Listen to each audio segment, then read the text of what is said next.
Somebody say amen. Don't get wealthy by yourself. Don't get wealthy by yourself. Somebody say amen. Don't get wealthy by yourself, because you will be like Nebuchadnezzar.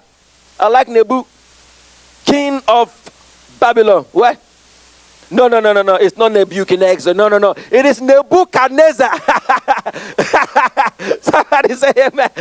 Actually, it's Nebuchadnezzar, because it is the X of the Hebrew. Nebuchadnezzar.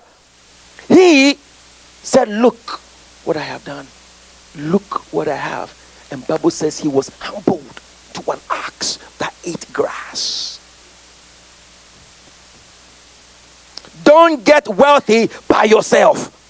Don't get promoted by yourself. Let it be that I spend time in the presence of God, and the favor of the Lord opened this for me. So when you receive it, you say, look what the Lord has done. It is marvelous in my eyes. I am so impressed with what God has done. Glory be to his name. It should never be that look what I have earned for myself. Because like last week, if God was to start charging you not for the air, just a tax on the air, you're gonna die. Somebody say amen. If you get rich, if you get wealthy without God, you will forget that Jehovah is your source and begin to serve money. It's funny, but it is true. How many of you believe that $10,000 will change your life? Come on, be honest. 10,000, it will change you to pay some bills. But then, it's like, 10,000 is good, but if I had 15. Now, 15, that would be amazing. But guess what? 20 is not bad either. 20 is okay. Then 25. Listen, the one today who makes $1 million is not satisfied. He says, if I only had 2, things will be better. The one who has 2 wants 5. The one who has $1 billion says he wants double that. Somebody say amen. And so we are never satisfied when we are led by money. You will end up having agreements and covenants that are not of God. Look at Solomon. The Bible said that in the days of Solomon, silver was nothing. Silver was, man, get that silver away from here. No one respected silver. But guess what? His heart turned away from God. All right, let me give you a little background. You know why King Solomon had so many wives?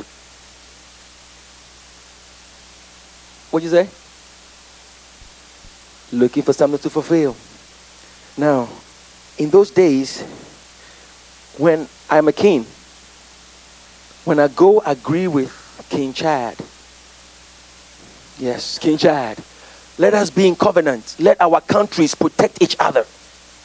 As a way for King Chad to make sure that I don't lie and I don't break my covenant, Chad gives me his daughter as wife.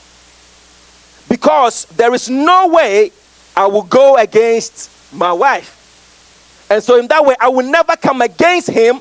And guess what? He will never come against me because his daughter is with me.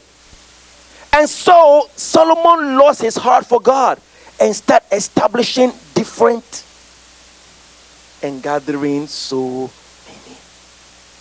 And this is how it got crazy, church. Every wife that Solomon married came to Jerusalem with their own God. These are the gods of my father, so they gather them and bring them. So Bible says that at first the gods were in the homes of the women. And then eventually the gods came to the outside of the temple. Then they went into the outer court. And gradually the idols were found in the holy place. If you read Ezekiel, Bible says, and that's where the glory of God went from the Sidon River, and then I saw the glory of God leave Ichabod. The glory of God left because Solomon established alliances with people that are not of God. Watch out in your business. There are people that God will bring and that the enemy will bring just to divert you from the plan of God. Kayla was sharing a story with me. Somebody, she prayed and God says, don't go into partnership with somebody. And then the next day the person says, do you want to go into partnership with me? Now, the person may have been innocent, but the devil knows how to manipulate things. So let your heart not be after that new acquisition, after that new promotion, after that new increase. Let your heart be for God. If your heart is for God, all these things shall be added unto you. If your heart is for God, you will get promotion without asking for it. I love the story of Joshua, one of our kids here. One of our young men here. Joshua had a position created for him.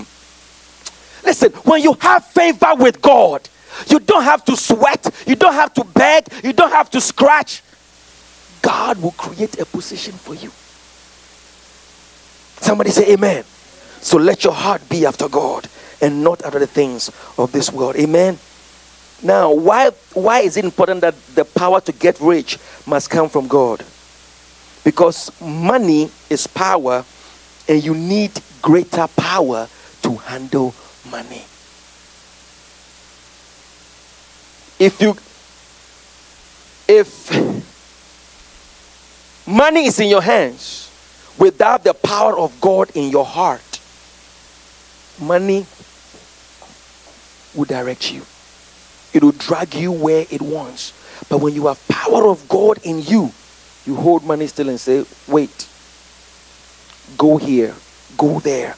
You need greater power. That's why God gives you the power to get wealth. So you have power over the wealth instead of the wealth having power over you. And when I talk about wealth, I'm talking about that business flourishing, that access you have, that favor. Everything that comes that is increase must come from God.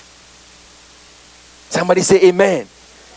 We are studying this as kings and priests because our world tells us that get money and get power. Get money and get power. And so you do all this to get money and power. And like Tom Brady said, after he was interviewed after winning 4 Super Bowl championship, they asked him, so how does he feel to win 4? He said, I wonder, is that all? Is that all? After 4, he says, is that all? The Bible says the rich cannot sleep because they are wondering, who's going to bring it to my barn? Who's going to bring it to my barn? So, but if you had the power of God in you, if you have the glory of God upon your life, it doesn't matter how much increase you have, you know that money does not control your sleep. And you are not afraid of people. Do not lay up for yourself treasures where moth and thieves can steal, but lay for yourself treasures in heaven. Somebody say amen. We are talking about your heart. Somebody say amen. Power from God is more than physical ability. Power from God is wisdom. Power from God is grace. And hear this. Power from God is compassion. When you have the power of God inside of you, you can have $10 million and your heart is still compassionate for the one that is lowly. You don't put your nose up in the air and forget where you came from. You don't forget how far God has brought you because you have power with God. And if you have the heart of God, you will have compassion. But if you chase after money, money will drive you to a place where you no longer feel the pain of people. You will lay people off without even thinking twice about it. You will cut people off without even thinking twice because to you, they are just another chess piece in your move to get more money.